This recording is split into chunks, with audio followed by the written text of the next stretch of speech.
Noong ika-26 ng Mayo taong 1896, si Nicholas II ay naging ang huling Tsar ng Russia, na nagtatakda ng wakas ng dinastiyang Romanov matapos ang kanyang pagtalikod sa trono noong Rebolusyong Ruso ng 1917.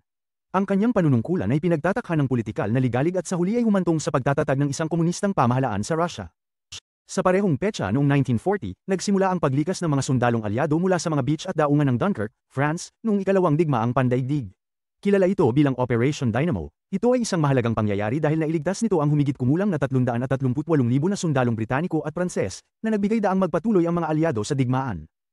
Sa wakas, noong ika-26 ng Mayo taong 1972, ang kasunduan ng Strategic Arms Limitation Talks, SALT-I, ay nilagdaan ng Estados Unidos at ng Soviet Union. Ito ay isang mahalagang hakbang patungo sa wakas ng Cold War, dahil ito ang unang kasunduan na naglalagay ng mga hangganan at pagpipigil sa malawak na nuclear arsenals ng dalawang superpowers.